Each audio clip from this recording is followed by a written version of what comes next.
Good morning and welcome to the Max Minutes on Friday, April 9th. We're glad that you all have joined us. We are looking forward to this discussion about youth programs and how to engage with our youth and particularly get them involved with work experience and how to get them ready for employment in our fast growing and exciting regional economy here in Metro Atlanta. We've got a great set of panelists with us today. And we're going to be led by Daniela Perry, who's going to be moderating the session. She is with the Georgia Chamber. And for those of you who've been on Max Minutes before, you have seen Daniela, of course, has been on here many times. I am Rob LeBeau. I'm the Director of WorkSource Atlanta Regional, and I'm happy to join and help out with the sessions today. And of course, we always have Joy Wilkins, who is not able to be on camera today, but she's working in the background to make sure everything is running well. And what I'm going to do now is turn it over to Daniela, who will introduce our speakers. And then we're going to get started with a brief presentation and then into a conversation with our panelists. So Daniela, take it away.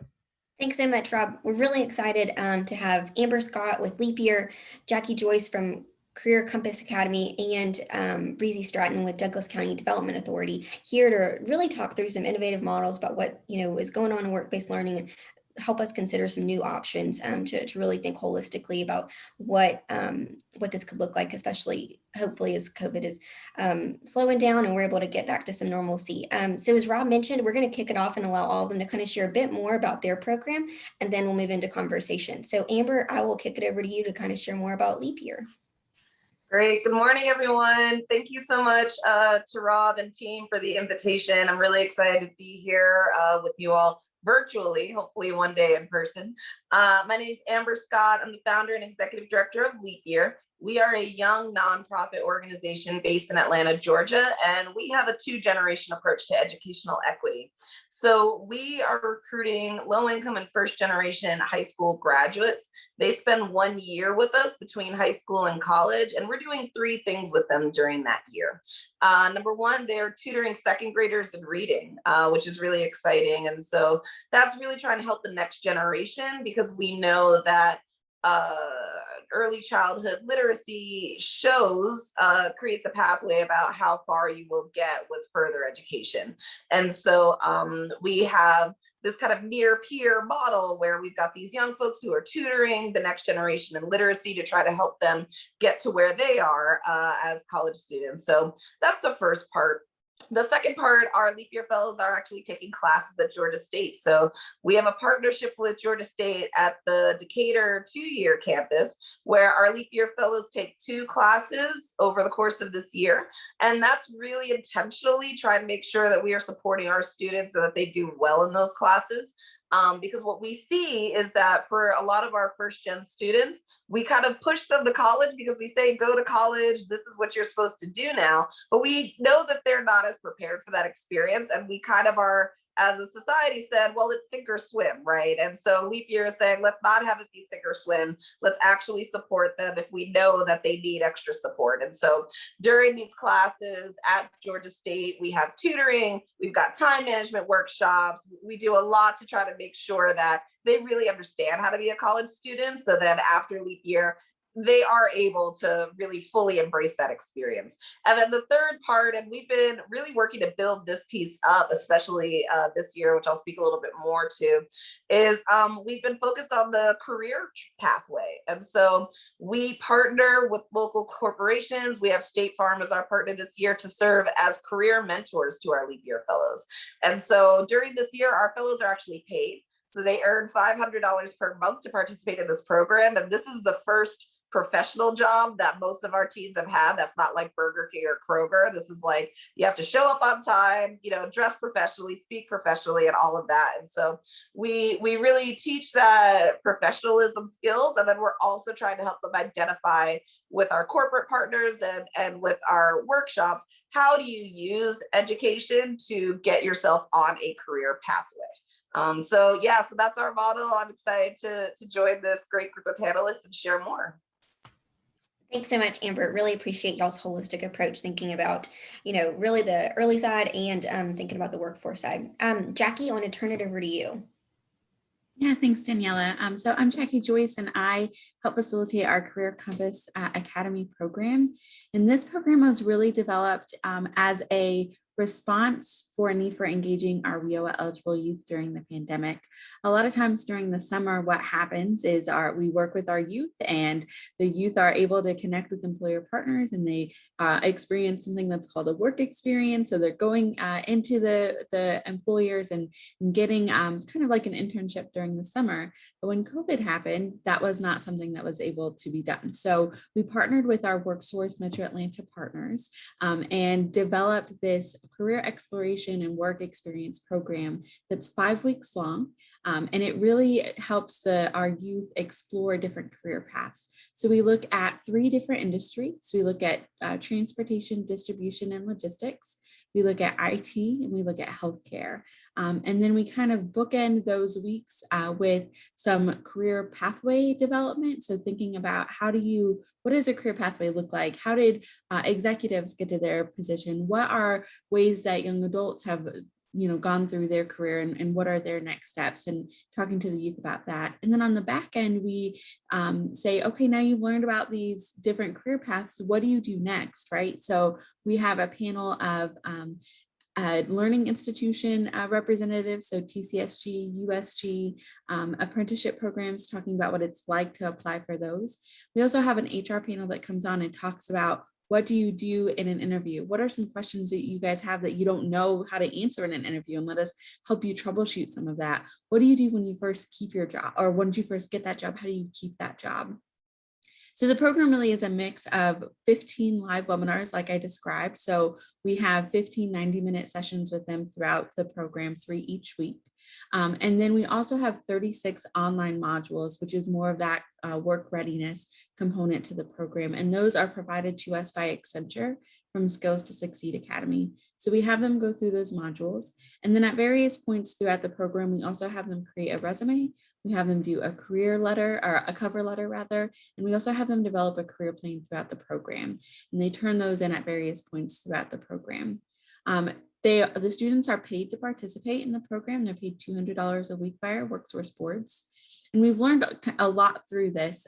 We've started with our 5 local WorkSource boards, but through the course of the past year, we've added 3 more WorkSource partners to participate in our program. And that's something that probably would not have happened before COVID, right? Because this is a virtual program, we've been able to kind of expand the geography that we can serve, which has been really exciting for us. And one of the things that our students tell us is that they always learn the most about the transportation industry, but they are more interested in the IT or healthcare, but they always learn the most about TDL. And so I'll stop there and turn it back over to you. Jacque, I think we're really excited to dig deeper into learning what y'all have learned. I think it's so exciting, and really appreciate y'all helping to make actionable next steps for students. Breezy, we're really excited for you. Save the best for last. No. So good morning, everyone. I'm Breezy Straton with Elevate Douglas Economic Partnership. I serve as Vice President, and in that role, I oversee all the day-to-day functions of economic development, from business recruitment, project management, existing industry and expansion work, which includes our workforce development strategy. And our key program in our workforce development strategy is our Career Ready training program. And we have 2 tracks. This morning, I'll talk to you about our youth one, and it was our first one. It was the one that we kind of built from the ground up, sitting at a conference table with some HR directors and the school system director for our college and career programs and our technical college counterparts, saying, okay, let's look at what's happening. And the way we got to that program is, we were at some conferences and we heard people talk about, do you have programs for all students in your high school when they graduate? And, a lot of school systems have this motto of, career, military, or higher ed, making sure every kid leaves high school with a plan. And so I go back to our school system and said, okay, how do we do that in Douglas County? Do we make sure every kid has a plan? And they're like, yeah, we do. And I'm like, well, how do we do it? And then we started looking at programs, and we realized very quickly that our school system had a ton of programs for our high achievers, those students who are going to go to college. Maybe they don't finish because the statistics aren't good there, but they go. And so they leave high school with a plan. And then we had a ton of programs for our at-risk students, those students who we are working to support in all aspects of their lives. And we did not have one program for that student who's just doing what they need to do to get by. They're the C/B student. They don't get in trouble. They just come to school, they do the work, they go home, and they figure it out on their own. And I said, wow, we need a program for them. And so then we learned that about 30% of all of our high school students graduate, but don't transition to higher ed in any kind. They're not going to our technical school. They're not going, to a 4-year university. They're going to work. And then we found they're going to work in retail and service and in part-time, low skill, low wage jobs. And we're thinking, oh my goodness, on the flip side, we have all these employers out there who are looking for good folks. And so that's where the Career Ready training program was born, was getting our employers at the table saying, what do we need to ensure that these youth have in order to compete for your entry-level career track opportunities upon graduation? Because graduating from high school gets them that minimum credential needed in order to compete. But our employers were saying, well, we don't really want to be their first employer. We don't really want to be that person for them because we don't have the capacity. And so we built this training program to solve the employer issues that were put before us and give our youth this different opportunity to enter the workforce and to kind of instill in them that, going to college now, you can go into a career and your employer will pay for it if you decide to go to college later. It's not a you have to make a lifelong decision right now kind of thing. So having those kind of different conversations with our youth. So we're in our, 4th, 5th year doing this thing. Rob LeBeau and his team have been a constant companion of ours. So I'm happy to explain more about how we do it and the fundamentals and all the nitty gritty, but thank you for inviting me this morning. I'm excited to have this conversation. Thanks so much, Breezy. Really appreciate the work that y'all do. And Rob, did you want to chime in? Yeah, Danielle, just before we go to the questions, just want to remind all of our participants, if you have a question, please use the Q&A box. I know there's a chat box and a Q&A box. Please click on the Q&A box, which is on the bottom control panel, and type in your question, and we will get it asked to the panel. Thank you. Thanks, Rob.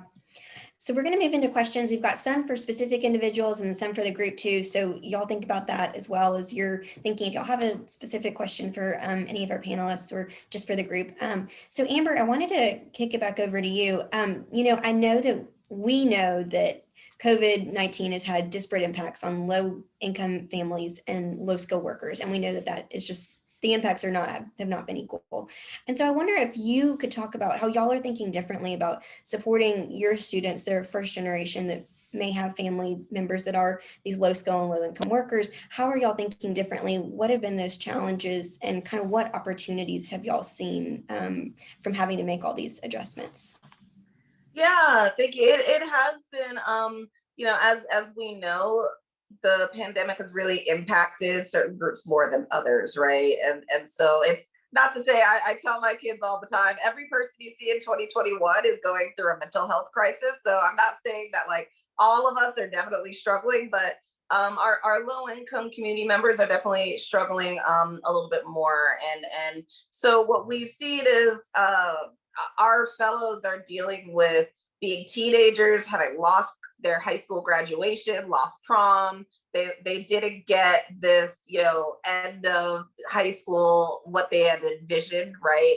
And then, still can't really go out and have fun. And then so all of the mental health kind of anxiety and depression around that, on top of, a lot of our fellows, their parents may have lost jobs or their jobs are now unstable. And so the little amount that Leap Year is able to pay them is now, going to help mom, right? And going towards bills. So they're not even, so that's been one challenge that we've seen is a lot of our fellows who used to have a little bit more autonomy with the money that they were earning from Leap Year are now, a lot of their paycheck is going towards rent or going towards bills to kind of support the family. And so that has been an impact that we've seen there. And so to respond to this, and one last thing I'll also add in terms of some of the impacts is education has largely moved completely virtual now. We're starting to come back, which is great, but for especially our second graders. I don't know if anyone's been on a Zoom call with a bunch of 8-year-olds, but like education is really struggling with virtual right now. And that's the same goes for our leap year fellows as well, because they're taking their first college class virtually.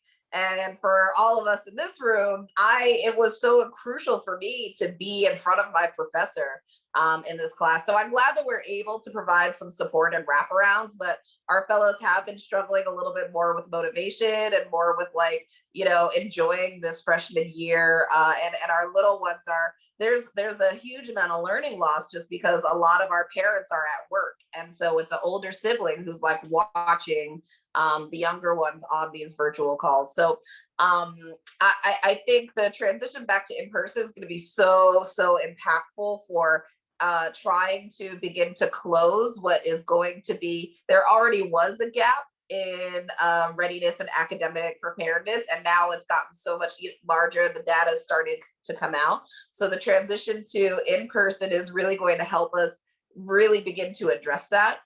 And I think lastly, I'll say one way that we have really started to work to address the challenges is we've really started to focus on career. A lot of the push around higher education, and for good reason, has been you just need to go to college. Just go to college and, everything will kind of come after that. But to Breezy's point, a lot of young folks are like, I just need money right now. And so they're thinking about maybe I don't even need to be in this virtual high school class. I can get a job at Kroger. And so we're really starting to talk more about instead just go to college. It's like, okay, go to college, pick a major that has this job that's going to have this pathway, right? And so we're really focused on trying to help them understand it's not just go to college. I do think that college experience is such a major one, and it's more than just the academics, but they don't know that yet. And so we have to speak their language and say, this is a pathway for you to make money, right? This is like, if you follow these steps, these people who are working, and they have these really great jobs in corporate, they followed certain pathways in order to get there. And so that's kind of how leap year's starting to change that narrative around college is the thing you should do, to more like college is actually a very strategic pathway in order to help you accomplish these higher paying jobs. Amber, I think that's so critical, because I mean, we've heard the same thing too. A lot of, high schoolers are kind of becoming the breadwinners for their families as their parents have been displaced. And so I think, to your point, really creating that strategic pipeline where you're helping to direct them along the way is so important to make sure that we're actually getting the goals that we want, which is a highly skilled and qualified workforce. So I think that's a great transition to Jacque.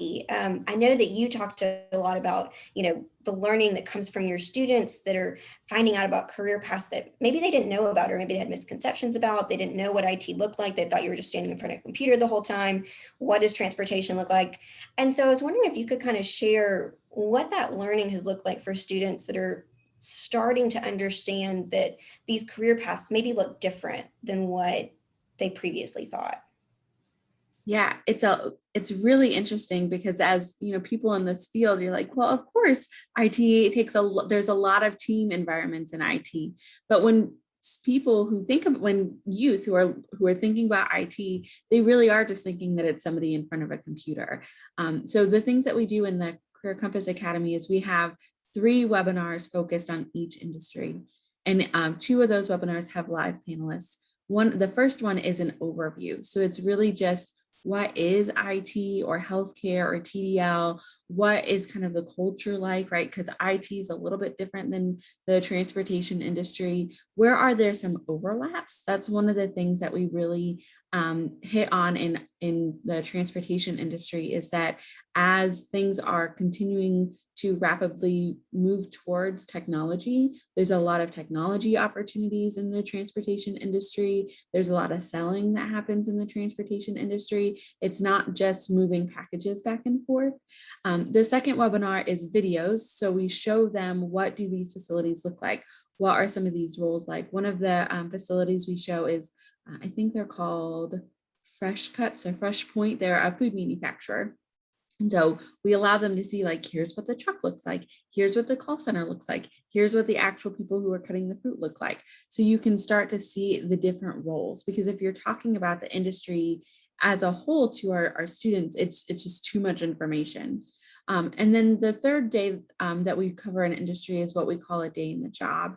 So then we have people who are actually doing jobs within that industry. So for example, in TDL, we have a freight forwarder, right? So somebody who's helping bring shipping containers back and forth between the different countries. We have a CDL driver who talks about what it's like to be an over-the-road driver.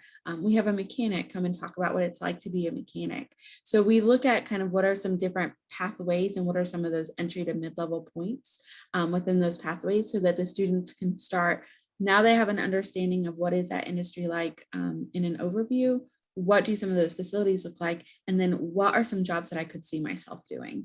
And where can I go from there? And so that's kind of how we take that approach. And we find that it's working really well. The students report back to us that they really understand better how somebody can move through a pathway, what different jobs fall within different industries. And it's been really rewarding to hear that information from them. Yeah, I was wondering too if y'all seen specific interest in specific areas. And I know too, this was, kind of a response to the shift to COVID. Are y'all thinking about including new industries, or do y'all have kind of thoughts too? As I know we're transitioning, so everything's up in the air. I feel like that's not a totally fair question. But just if y'all got any kind of thoughts based on what you've learned so far. Yeah, so we have with Atlanta Career Rise, we're kind of focusing on 5 main industries.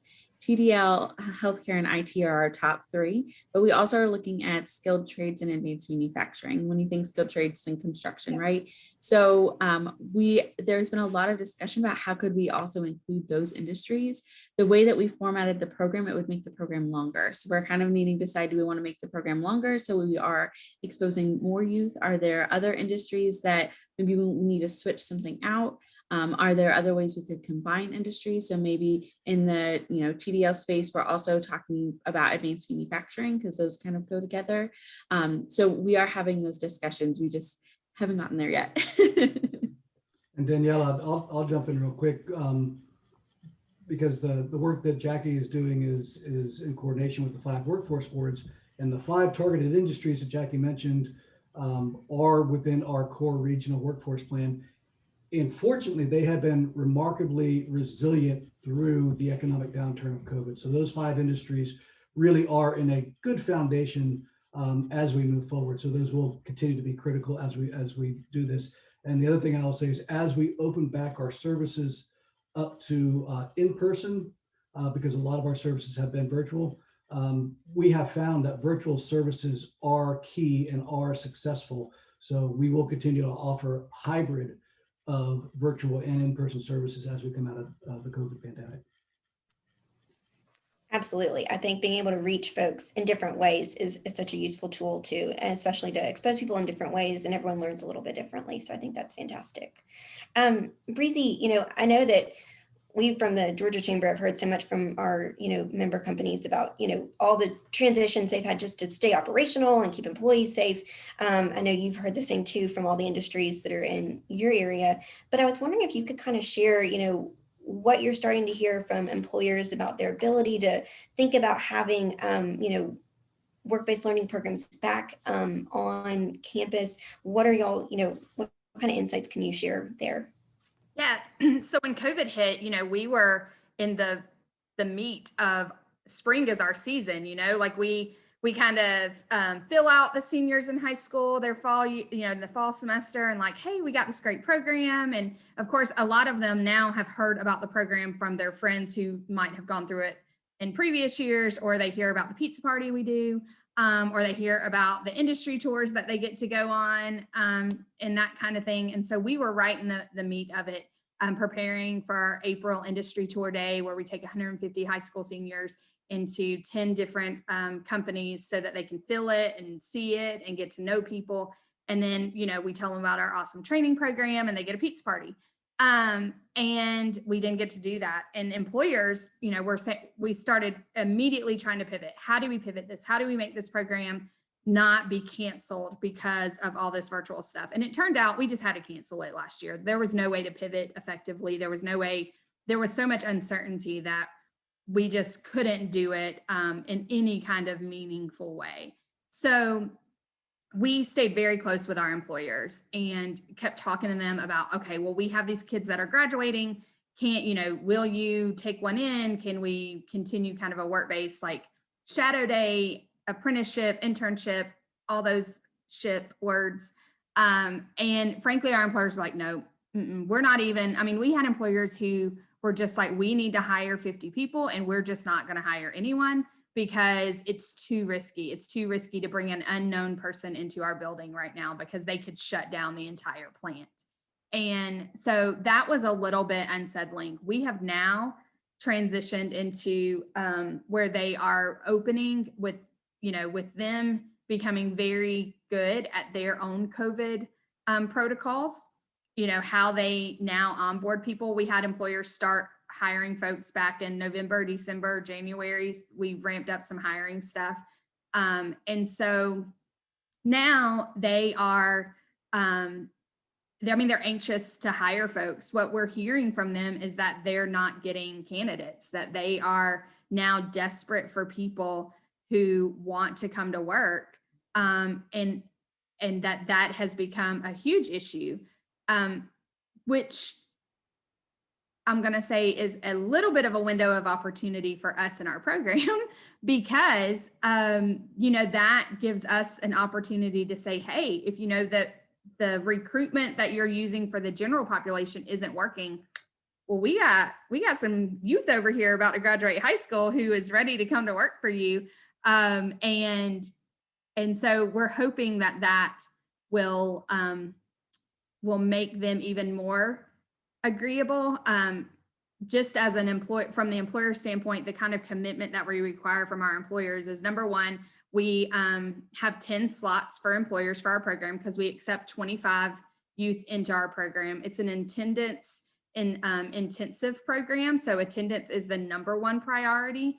And they have to have transportation because while we could figure out transportation for the program, it would be very difficult to figure out transportation to get to and from work. So there are some qualifiers in there that that we have to play into, but our employers also have to pay a minimum of now $13 an hour. It has to be direct hire. They have to be full-time. They have to have access to the normal company benefit plan. So if they offer retirement, PTO, and healthcare to every other employee, they got to offer it to our kids. Our kids are not different. They are not special. They are legit employees of your company. And this is where it becomes a little different. They have to provide to us a professional development plan. So if our kids are hired in as a material handler, they have to show us a normal progression of a material handler. What is the next step? They can't stay a material handler for 5 years. That's not what this program is about. It's about careers and getting kids into the career. So our employers don't just get to send me an email saying, hey, we want to participate. Nah, we got to see this is intentional. And then from the kids side, they obviously have to show up. They have to participate. They have to be engaged. It's 9 days of 8 to 5 training. They don't get to leave for lunch. We provide lunch and we have employers come in and talk, very much like Jackie does, where they hear from people who work. We have a different company with different careers coming in each day at lunch, telling the students about the various opportunities that exist in that company or in that industry sector. So I will tell you, the employers right now, we had talked very briefly about allowing this program to be virtual this year because we thought we could do it effectively. And our employers said, we don't want to participate if it's virtual.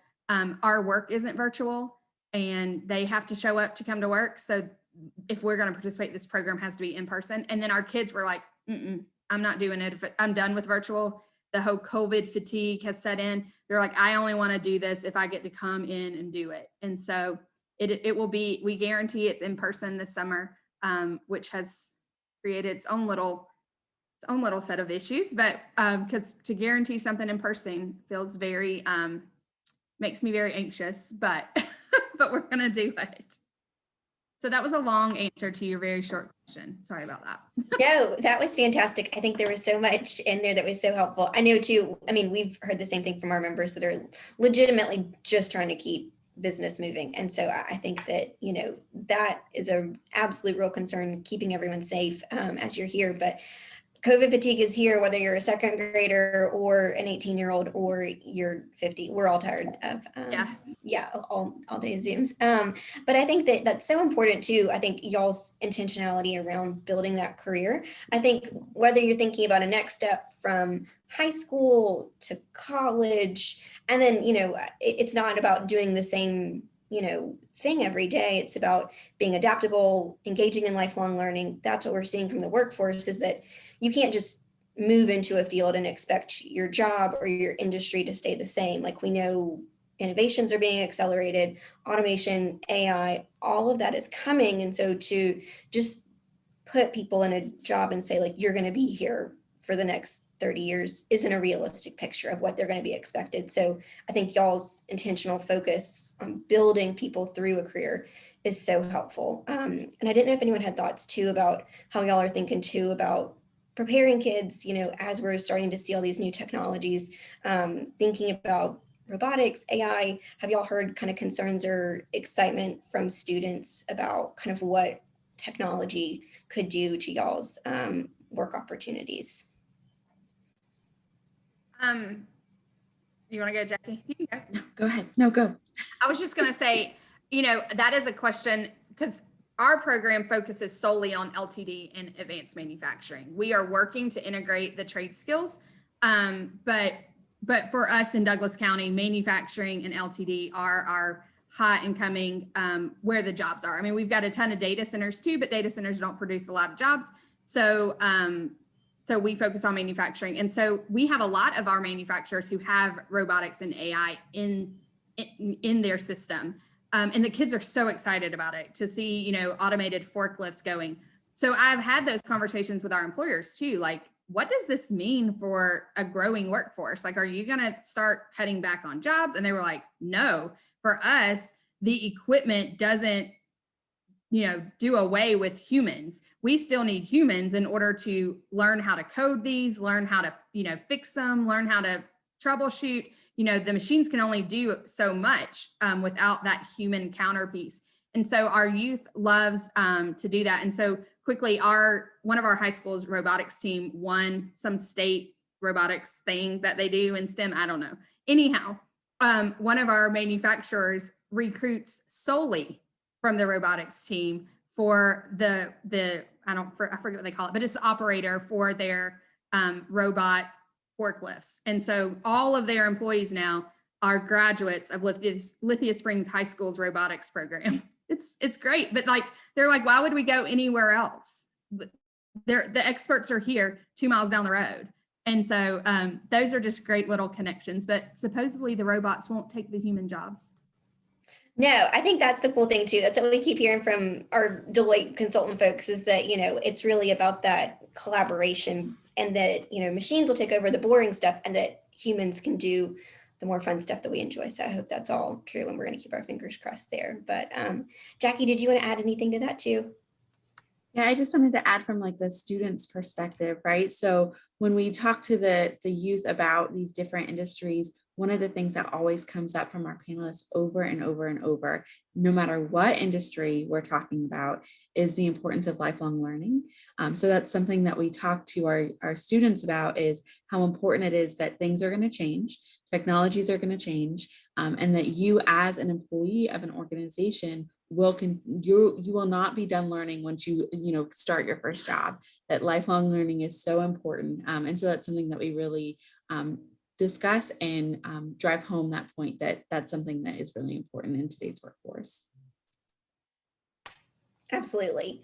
So I know y'all all have private sector partners that you utilize to do your work. I know that we all know that students benefit from having these work-based learning programs, being in a facility, seeing a real job, understanding that. What are y'all hearing from private sector partners about the benefits? And how could, this network of workforce developers that we have on the line today help to kind of continue to facilitate those relationships, spread the good news about the true benefits from private sector providers? Do y'all have great testimonials, or kind of what tidbits do y'all get from your private sector partners? Whoever wants to go first. Well, I can say from Leap Year's perspective, our private sector partners are, of course, looking for talent, right? And so they are looking for summer interns, when our fellows get a little bit older and more college under their belt, and then hopefully that becomes opportunities for entry-level employees, and particularly they're looking for diversity, right? And so because 100% of our population that we serve are folks of color or marginalized groups, they are also really excited about having this talent pool that is specifically and very narrowly an area where they are struggling to attract talent. And so that is one of the benefits that I've heard that they see in partnering with Leap Year. But and my perspective is a bit different because we are a nonprofit, but largely they're also really excited about engaging their own workforce. And so having their employees engage with young folks and mentor them, we found even one-off opportunities just where they spend like an hour with us and talk to our young folks. The employees walk away really excited, and then I hear they're more productive at work after. So,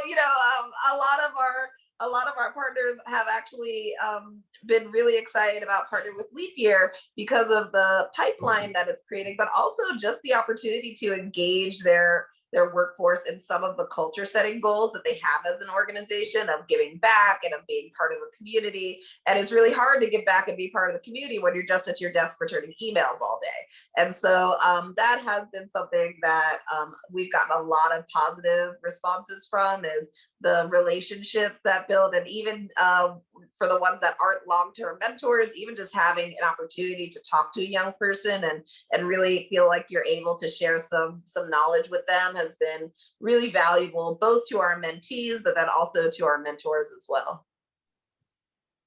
So for my employers, if you recall, I said that they didn't want to hire high school students right out of high school, when we started down this track in 2016. And so, fast forward 5 years, they now are like, these are our favorite candidates because we engaged them from a problem solving standpoint at the very beginning. And so our employers built the curriculum. What our youth are being taught are specifically addressing the issues that our employer said, this is why we don't hire someone right out of high school. And so now they're getting candidates who are groomed for their work, for their world of work, right? They have the financial literacy component, because one of the chief complaints that our HR director said was that they get paid on Friday, and then for some reason that next week they have all these excuses as to why they can't get to work. And it came down to a budgeting issue, and so they get this financial literacy. Or even more simply, every employer we work with does direct deposit only, and they'll come day one and not have a checking account. So we set up a checking account for them in our program. We have a bank come in and they talk about banking basics. They go through all those things. They tell them about how to fill out direct deposit forms and those kind of things. So our employers see the benefit because they are taking a lot of that onboarding stress off of them, because we're addressing a lot of the issues that happen when you onboard folks with very limited employment opportunities or experience under their belt. And so from the employer perspective, they love it. One of the other things is that they know how to resign. And I know that sounds really strange, but we also teach how to leave a job in our program and how to not burn a bridge. And so our employers love the fact that and we tell our kids, look, you're not signing your life away. If you work there and you don't like it, no one's saying you have to stay. You can leave, but if you choose to leave, this is how you do it. You don't just not show up. Because if you do that, this employer is not going to want to participate with our program anymore. And you're impeding the chance of someone else who might really love that job and find, value and fulfillment in it.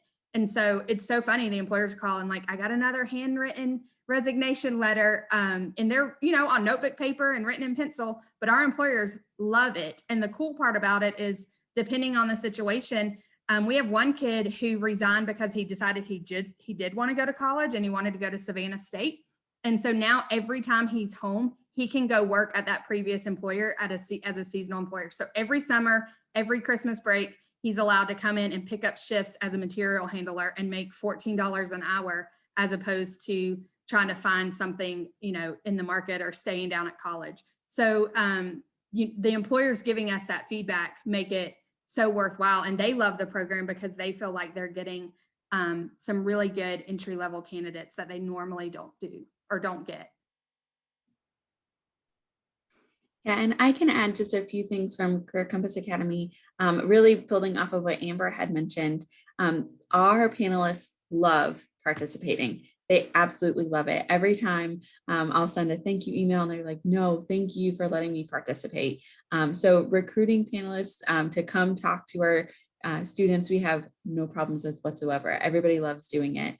And this work really fits underneath what we call career awareness and promotion at Atlanta Career Rise. And that came from what our industry partners were telling us. We asked our industry partners, how can our workforce system really benefit you and work for you? And one of the things that they said was, we need to have a pipeline of students to go into our industries. They don't know about TDL. They don't know about the lots of different pathways within healthcare. They don't know what it means to work in IT. So this is a direct response to, when we were developing this initiative back in the day, like that is one of the things that our employers had told us was really important and critical for them, was a better understanding from our students about the industries so that they can then become future employees one day. We have a question from the audience asking about the timing of the career readiness, and basically, is it taught during high school hours, or how does it impact their regular school schedule? So for us in Douglas County, our program starts in January most years. This year is different because we are still figuring out, but the program is designed to start in January. January through May, it is a club. So it meets as part of a club system. But the cool thing is that we have 5 high schools plus a career academy, and each high school has a bus that leaves the high school multiple times a day, goes to the career academy to drop off kids and pick them up. So we do it from 1 to 3, one Wednesday a month, January, February, March, April, and May. And we use the Junior Achievement Career Program because it's a good program, but it's also free. It doesn't cost us any money. And so our 25 kids leave their high schools and come to the Career Academy. And we have an economic development classroom. West Georgia Tech is our partner, and that's where our Career Academy is. And so they gave me dedicated classroom space on campus. So we have a dedicated space where we have all of our meetings. And so from 1 to 3, one Wednesday a month, and then beginning in June. So they graduate high school Memorial Day weekend. And then our program is 2 weeks in June from 8 to 5, well, really 8:30 to 4:30, but for those 9 days in that same classroom on the campus of West Georgia Tech. So ours is in school and not in school, and it's funded through ARC WIOA using in-school youth funds. So that's why our program is kind of a hybrid type thing, because that's how we have to do it in order to make funding work. And then I can share for the Career Compass Academy, during the school year, we mostly serve our out-of-school youth. So that's 16 to 24 youth that are either have dropped out of high school or have a high school diploma or GED, but haven't moved on to post-secondary. So we offer those live webinars from 10 to 11:30, Monday through Wednesday. And then the online modules are self-paced. They get 2 to 4 assigned to them each day, but then the completion of those modules aren't due until that Thursday. So if a student doesn't have time Monday, Tuesday, Wednesday, they could do them all on Thursday if they wanted to, or they can do them each day. During the webinars, the first hour is the panel that I've been describing. And then that last half hour is a module overview. So we lead a discussion about the modules that were assigned to them previously. So they're not just doing those modules by themselves and never thinking about them again. We have discussion questions and talk through, like, why did Lila's grandma think that she couldn't be a drummer? things like that. And then in the summer, we have more of a focus on our in-school youth, but they're not in school. So during the pandemic, we offered the class from 1 to 2:30. And based on the feedback, that wasn't a great time for all of our students because some of them were working. It was better to catch them in the morning. So we'll probably keep that 10 to 11:30 this summer as well. That worked really well in the fall. And so we think that we've found this sweet spot there. And leap year is a little bit different, right? Because we are actually specifically targeting, we're actually recruiting right now, by the way. So if you know any high school seniors who are talented, but we know might struggle if they were to transition to post-secondary immediately, please send them to theleapyear.org. And actually, we have a special website for Leap Year Fellows. This is new. So leapyearfellows.org. I can try to put that in the chat if I can figure out how to do that from my phone. But leapyearfellows.org is where we're recruiting. And so we work specifically with folks who are just about to or have graduated. So our program is going to kick off in July this year.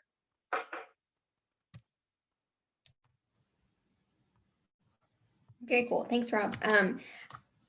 And I think too, people are really excited too about Breezy, teaching kids to leave a job. I think so much of those life skills is stuff that I think, you get in your first job too, and then you decide to leave and you're like, how do I do this? I've never done this before. So I think that's good for everybody. I think y'all all obviously have really unique programs, really cool things going on. Are there things that y'all would recommend if people are looking to replicate a program like this?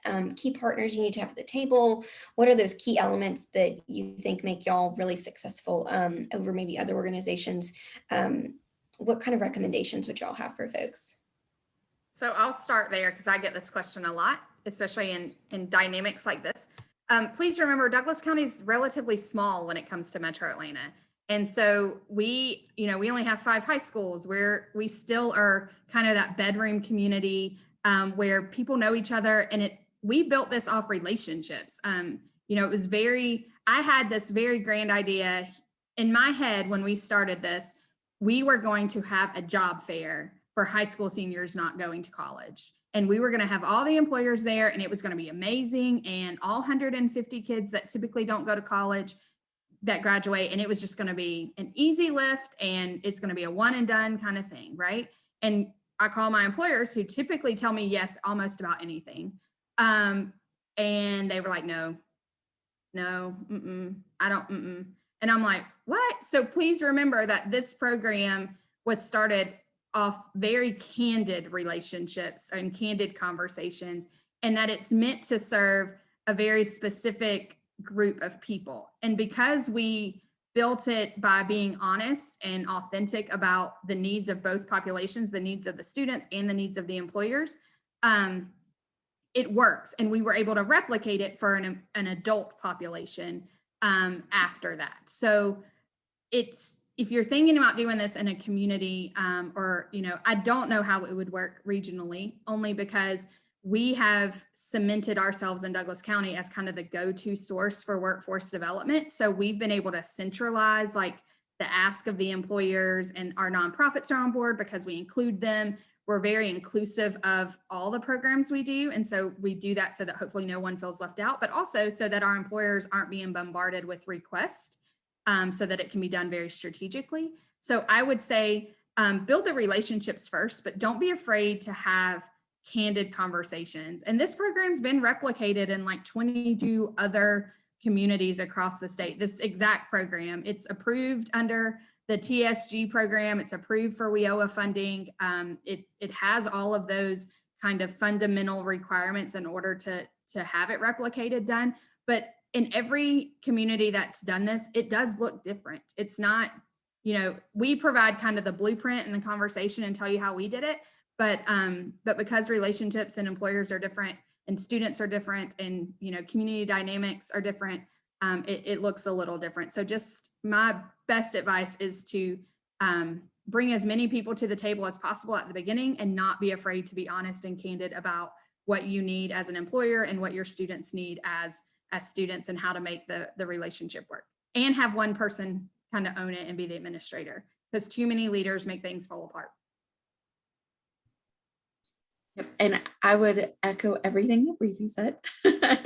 But then I would add for specifically for our program, because it's a virtual program, we've worked with our WorkSource partners to assist with access to technology. So some of our partners are loaning out tablets or laptops, or making sure that our students just have access to it on a phone, or they have digital access. So for our program specifically, making sure that our students can access the program and are available during the times that we're offering the live webinars. Those have been the biggest things that we've needed to have consideration for.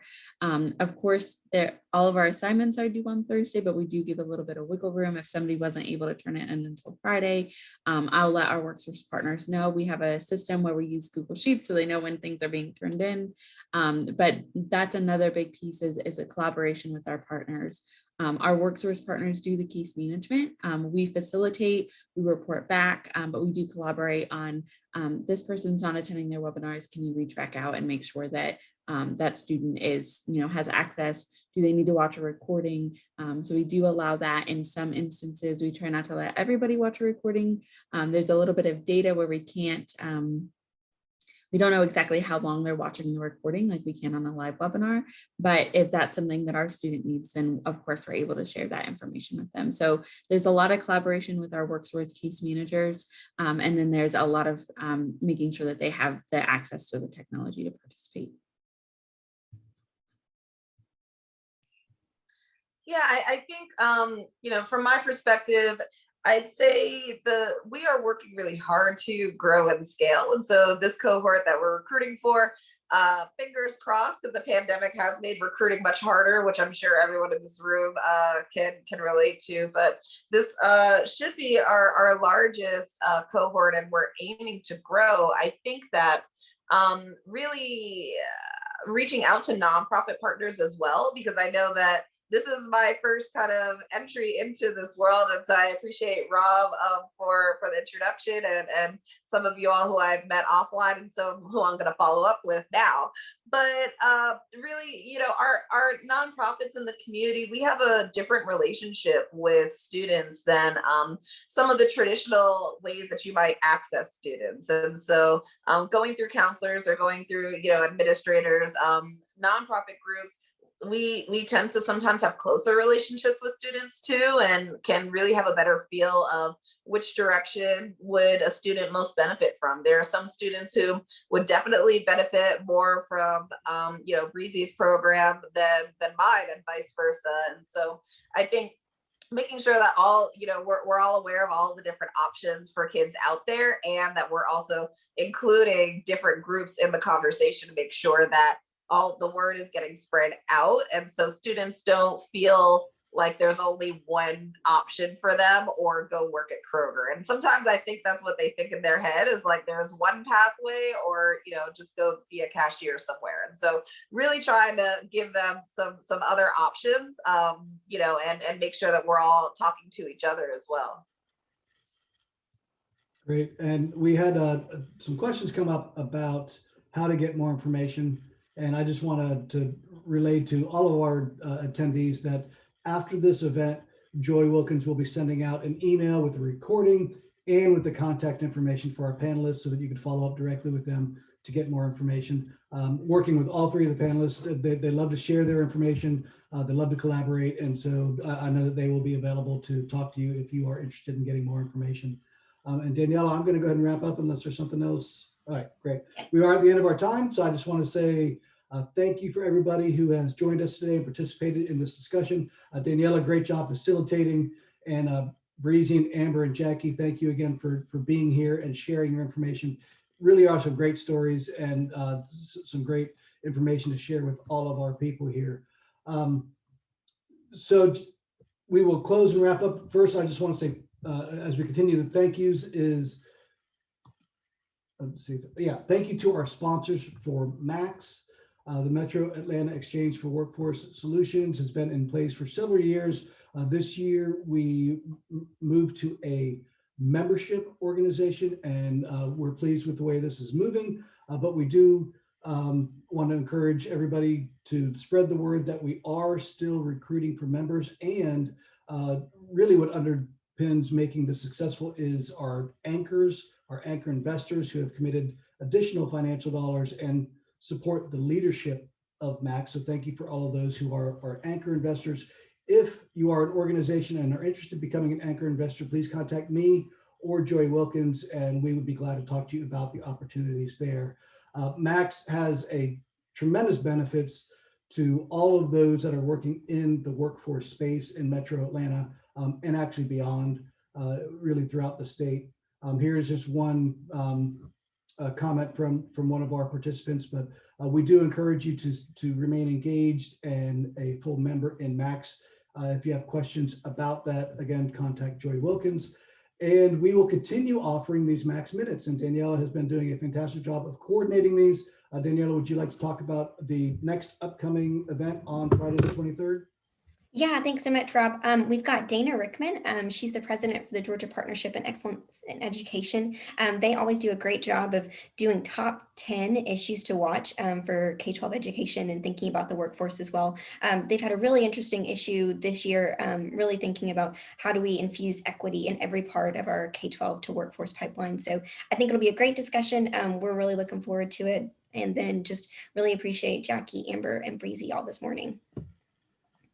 All right, and thank you everybody for participating, and we are going to give you back a minute and a half of your morning. Great to see everybody, and we look forward to talking to you again. Bye.